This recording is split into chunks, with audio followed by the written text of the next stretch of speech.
Lek siang nggih kalih bobot-bobot ngoten niku damel sapi kula. Dadi nek di samping sinden nek mboten nyinden ngaten among sapi. Nggih, kula. Ngarit, Masya Allah. Sapine pun pinten Mbak Seli? Pen sedasa alhamdulillah. Lah sing bagian melotok susune sinten? Nggih, kula ta. Oh, kula anu jenengan piyambak sing melotok. Sedaya niku kula atasi. Ya, Mbak. Sing bagian golekne pangan, melotok susu. Nggih kula. Edan luar biasa, multifungsi panjenengan Kula iki. niku nggih wanita independen. Wanita independen itu wanita mandiri. Jadi besok kalau menikah tidak menggantungkan sepenuhnya terhadap pria nggih panjenengan. Ngoten niku lho, kok napa malih saniki kathah kasus-kasus napa tiang jaler-jaler niku kok selingkuh ngoten niku lho. Lah ngaten niku kan kula niku trust issue kula. Yo milih, Mbak. Nyuwun sewu wong rabi niku seneng ning aja seneng rabi, gitu. Wong rabi niku kudu dipilih tenanan mergo rabi niku sepisan dienggo selawase. Gitu. Sing dipilih niku napa mawon Mas Dalang? Napa? Sing dipilih napa mawon niku kriteriane? Tanggung jawabnya, karakternya. Mungkin bisa pendidikan dengan agama hidup akan terarah, dengan ilmu hidup akan mudah, dan dengan seni dan budaya hidup pak insya Allah akan terasa lebih indah no. Ngono ya Mak. Kehidupan kuwi kudu komplek. Ngono. Ing antaraning agama kelawan budaya kudu mlaku bareng. Ngono. Kaya warga masyarakat RW 01 ndak kira aku ya wis percaya kene kuwi tansah priyayine kuwi budaya no. Budaya. Seni lan budayane digondheli kenceng tanpa nglirwake kewajibane dadi umat yang beragama dan umat yang bertuhan. Oh iya, iya Mak, iya ngestokke dawuh. Wingi awake dhewe saka Gempol, iki ning Dokare. Sesuk awake dhewe isih ning Laladan Blitar, Wonodadi. Sesuke meneh iya ana ing Balongan no. Balongan. Monggo kanca-kanca dulur-dulur para pepunden-pepunden ya sutresna budaya ingkang badhe nyusul iya ana ing tanggal 28 ana ing Balongan bintang tamune yen ora kleru Mas Gareng Jajak iya ngestokke dawuh sesuk ning Blitar oh iya sesuk ning Blitar ana ing Wonodadi iya ngestokke dawuh Mak alon-alon waton kelakon gremet-gremet watone slamet sareh-sareh watone pikoleh ternyatane bengi iki awake dhewe sowan komplit kanca-kanca saka Sanggar Seni Astabrata iya Mak iya karo para panitia suguh gupuh lungguh aruh ora nguciwani no ngono ibarate ana tetembungan wong liya manjing dadi sedulur ya kaya bengi iki ngono ya Mak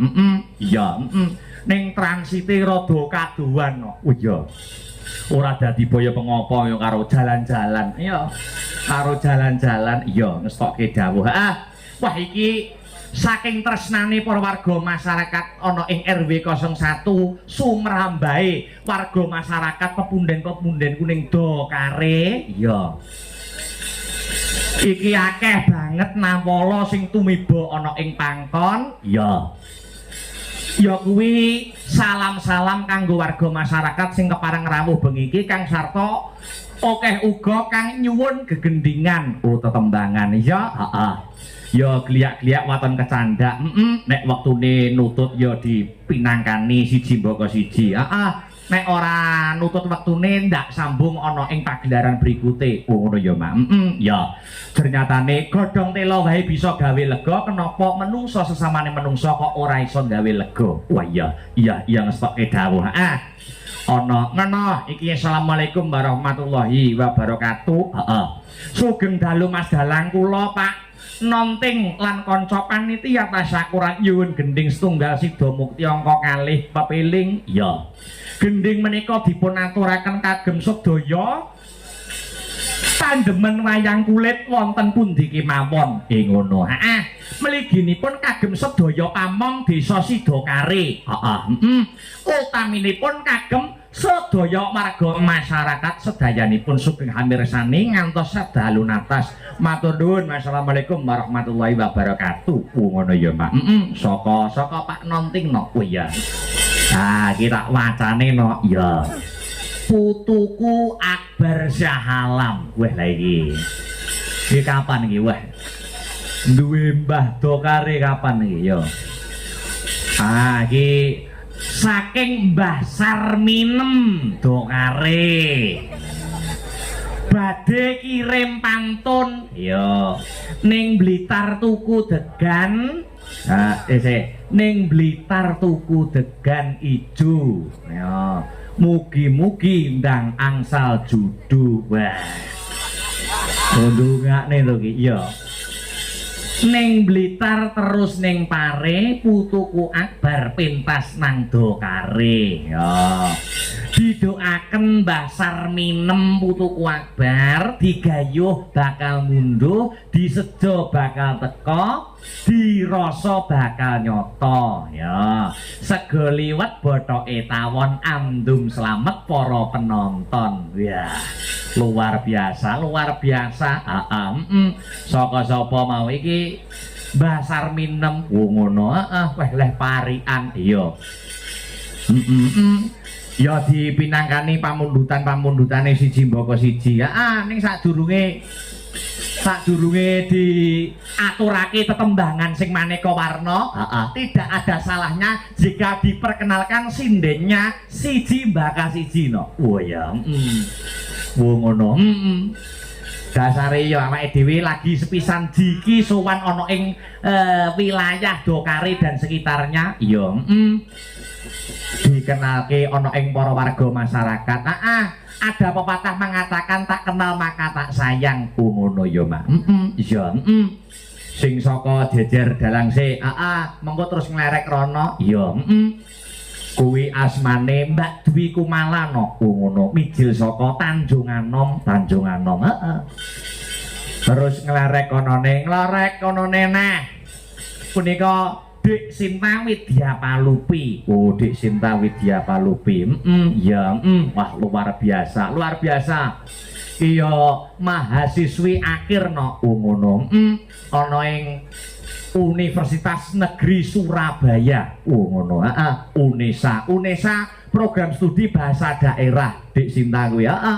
Ketoke kampuse bengi iki wayangan kok ora rono ya. Ya sing ngejop kene kok ya. Iya, Ding. Karena di rombongan, Ding.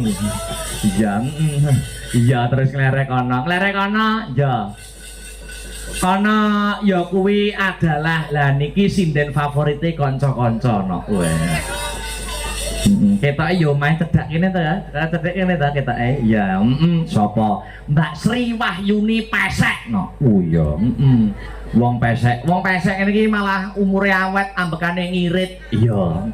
Mbak Pesek Sri Wahyuni, ambak irunge cilik ndelesep menjero. Ning iki ya wis menempuh kuliah lulus S2. Oh, lulus S2. So Oktober wis entuk gelar Sri Wahyuni SSN MSN. Oh iya. Luar biasa no. Ketoke nglah-nglah ngono kaya S2. Iya, Sri Wahyuni. Wah, engko nek wis rabi kok wis duwe anak engko nak ora pesek no, mekrok dhewe.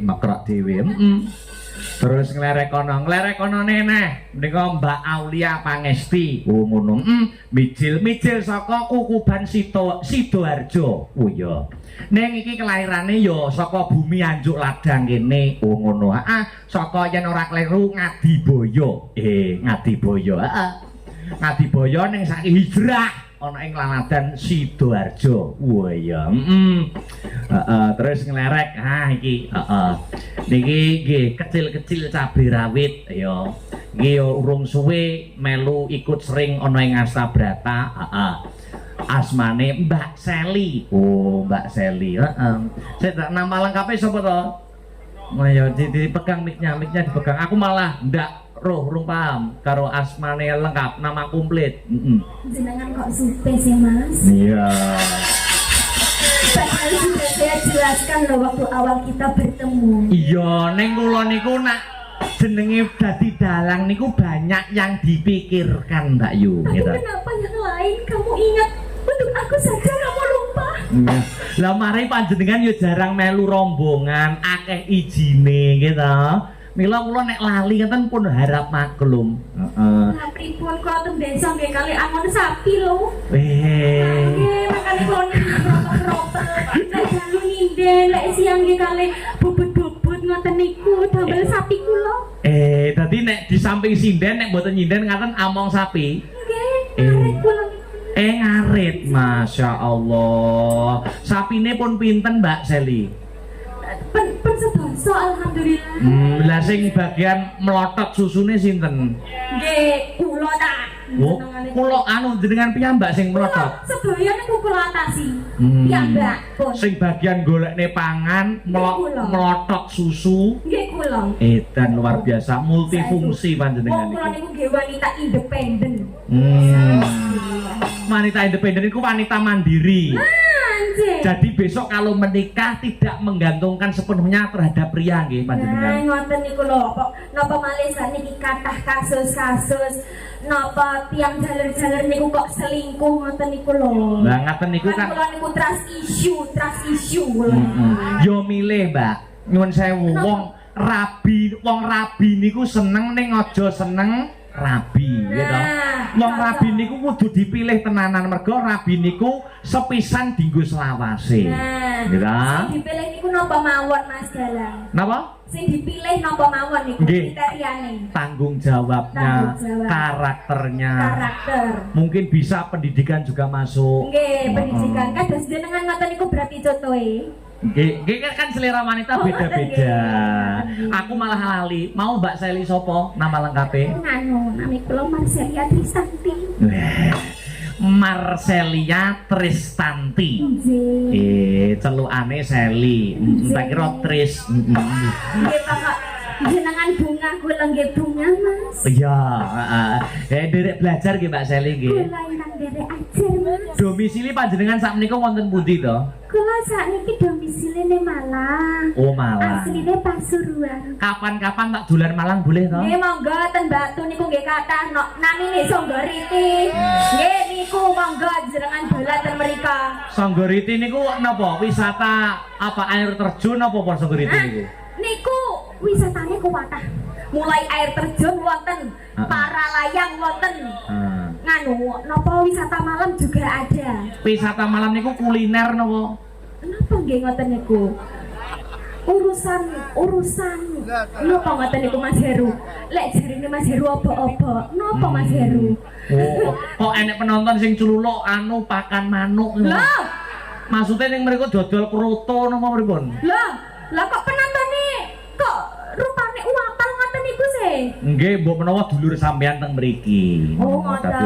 Nggih mriku nggih kuwatah pakan-pakan ngoten niku kathah pakan manuk kuwatah. Iya, Marcelia Tristanti nggih. Nggih, leres. Matur nuwun. Kula nggih matur nuwun. Iya, pancen wong kok kewese kaya ngene. Luar biasa. Iya. Terus sing nglerek konone, lah niki Mbak Yovika Listia Risma. Iya. Mijil saking Ngawi no. Ngawi iya. Iki yo Mbak Vika ngono wae. Iya. Terus nglerek mrikone meneh menika senior pesinden Nganjuk. Yo ngono. Ingkang sampun kondang memandang ing antariksa. Iya.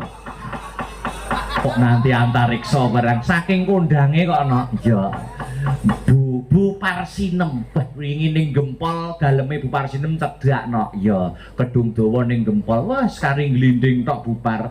Wis sepuh, sepuh ya sepeampuh ning Astabrata nggur dijaluki pangestune karo kanca-kanca. Oh iya Mak, iya ngestoke dawuh. Ya di ngature tetembangan karo mlaku sapa dhisik sing pokon jumeneng ngancane. Aku pengen sing arepe entuk gelar anyar sik tak dhisikne. Wo, Mbak Sri Wahyuni SSN calon MSN. Oh iya. Ya. Coba kaya apa? Anu, seperti itu, seperti. Ayo Mbak Sri, jumeneng Mbak Sri. Ayo menyapa warga Sidokare. Yuk, coba kaya apa? Ya.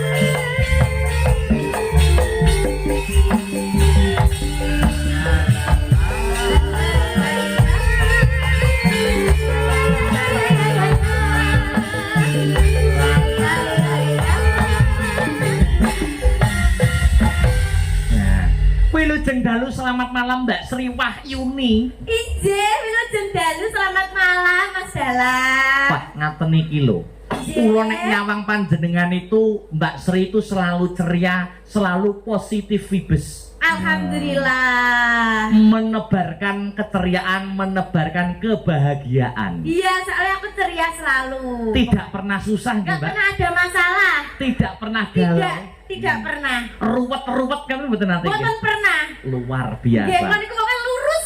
Mergo sing jenengan tiru kula. Betul. Modele muni betul ngono kaya iso. Betul kaya ngledani ngono no. Ya. Heeh. Panjenengan wisuda menika bulan apa, Mbak? Bulan Oktober tanggal gangsal 11. Mireng-mireng kabar sing sumebar pawarta sing warata panjenengan menapa badhe krama menapa badhe menikah. Menikah masih tahun depan. Yo njaluk pangestune warga masyarakat Dokare muga-muga ge enek aral melintang. Ayo. Nggih, pangestunipun nggih Pak Bu, kula pengen rabi. Kowe njaluk pangestu model apa? Lah, desa tahun ngarep Mas. Tahun ngarep. Tapi Nggih. sudah foto gini sudah foto gini. Sudah. Nanti ini, Sudah. nek wis foto gini itu artinya sudah Oh, dikunci. dicencang. Dicencang. Nggih. Pokok sapi wis dicencang. Udah dicencang. Oh sudah foto gini. Dipanjeri, dipanjeri. Duh, maksudnya piye? Kok dipanjeri? Oh dipanjeri ali-ali. Nah, cara ngono lho. Iya, iya. Wis Tapi payu. wis lamaran pun nggih. Sampun. Rabine tahun ngarep. Iya. Panjenengan cerita karo aku nek sampean rabi janji arep wayangan. Oh, ya tetep no. Niku tetep nggih. Tetep. Oh. Jenengan. Sampean nak calone wong Wonogiri to. Nggih. Wayangane ning Nganjuk apa Wonogiri? Nang Nganjuk kali Wonogiri. Wah, pindho kae. Nggih. Bae. Yo nggih no, lek kono yo dalang kene sinden. Hmm. Heeh to, dadine yo. Wayangane ono 2 kali. kene. Nggih. Nah, sik warga masyarakat kene engko ben ngerti ambak rabimu cek tahun ngarep. Nggih. Ben sok melu buah. Ben melu nonton. Heeh, ben melu nonton nih omahmu ngendi to, Sek? Kula Jati Kampir. Weh, ya cedak no kan kene. Cedak wong aku mlaku cedak. Weh. Gur lewat kono lho, lewat kuburan kono lho. Iya. Dan luar biasa. Berarti kene kowe apa ya nandur brambang, Sek? Ya nandono. Weh, brambangmu mentol-mentol ra, Sek? Lha iki mental-mental, mentil-mentil ya cilik. Iya. Iya ta. Brambang kok mentil iki ya. Nggih. Menteli bayi lho. Brambangnya yang mriki niku mental-mental. Oh. Makane mriki sugih-sugih, Mas. Suge-suge ya. Nggih. Alhamdulillah. Nggih, alhamdulillah. Ngono kuwi usaha brambang sing saka Jati Kampir dolen ning omahmu ono Lho, wis kulino, Mas. Brambangnya Pak Bu kono tak dol ning Solo kono. Batine piye ora kira-kira, Mas? Iya. Ning kene pokoknya go 30, aku ngedol ning kono 60, 50. Berarti Mas kret aku bayar kos, aku bayar kuliah. Digo sangu rabi sing penting. Nek rabine ya Sok sapa ae dalange sing acara rabimu sok. dalange Mas Akbar kali Mas Amar. Ya. Nggih. Mas Amar niku putrane Suwargi Ki Pak Warsino Sleng. Pak Marseno Sleng. Nggih. Mas Akbar karo Mas Amar. Nggih. Ayo, penabuhe kono apa kene? Mriki mawon. Mriki ya disambat saiki lho, Caca. Disambat saiki lho. Pokoknya tak sambati ya, Cak. Heeh, kowe njaluk opah apa, Cak? Njaluk Opah apa? sik njaluk apa? Ayo. Manut. Iya, sak ikhlas. Pokoknya sak ikhlasnya ya. Mm-mm. Karo koncone esuk nek rabi genti tak sindeni. Yeah. Gantian pokoknya. Ya, Ki ada permintaan. Menapa? Nggih. Tak wacane iki mau sing podang kuning saka-saka iki mau. Ana permintaan podang kuning. Nggih. Mau saking guys pokoknya saking mriki lah. Wau Nggih. enek wayange kok Ya, podang kuning bawanana sik. Oh, jen.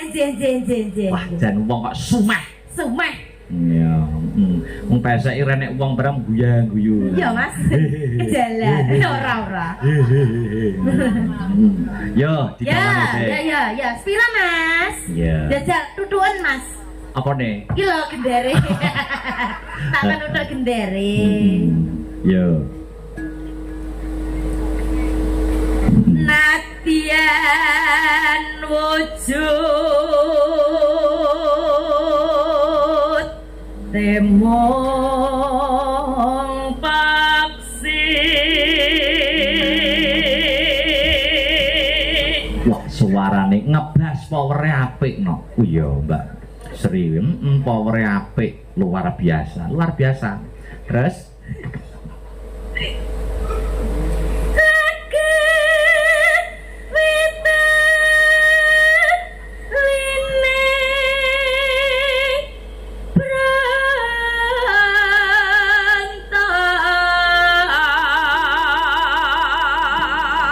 sawangen pasuryane Mbak Sri angger ngambah laras dhuwur angger nembang kok nadane dhuwur nak mesti irunge melar mingkup. Nggih, iki gek pas pilek sisan, umbelen. Pas umbelen iki, Mas. Pas umbelen nggih. Yo sesuk disisekne umbele. Sedotne. Terus alus manis merak hati.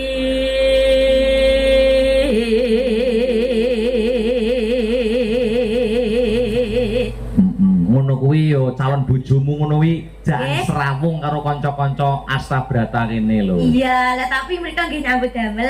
Oh, nggih. Dados napa lho garwa? Kang garwa, Kang garwa dados napa? Kayak yang ngono wong ya sak umurane lho. Iya. Maksudnya iki ben masyarakat ngerti calon bojone Mbak Pesek iki apa?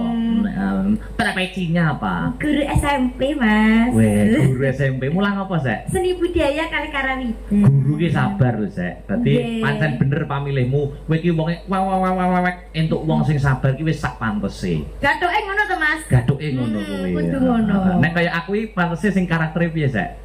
Berarti untuk bojo wis. Sampean ki alus, sabar. Engko yo entuk yo sing sabar lah. Amin.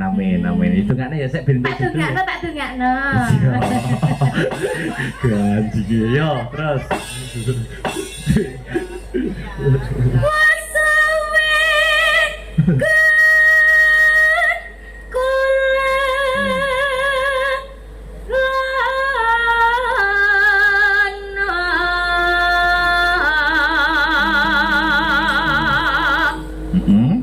Golek isi podang jenar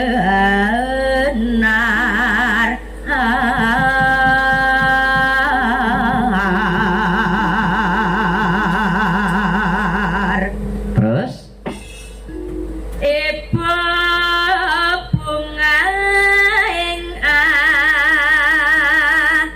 atiku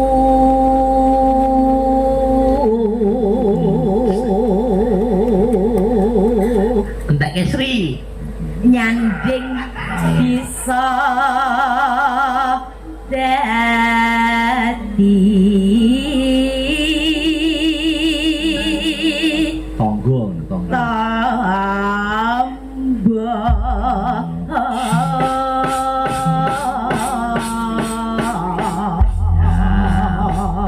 sesuk nek wis rabi wayangan aku rasa mbok bayar apa-apa bayaran nggo brambangmu sing mentol-mentol. Oh iya, lah wong saiki tak kaya brambang ya oleh lo mampir, Mas. Oh ngono ya? Oke, siap. Tak dipokno brambange pakku ki lho. Kok ngene pakmu? Iya, sing duwe pake kok. Anake wong njaluk duit. Yo, tibake podang kuning langsung buka celuk Sri. Yo. Ning omah wis ora krasan keluyuran anggolek sing tak sayang mubeng lider nangka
Terima kasih Sri. Ya. Nggih. Mm-mm.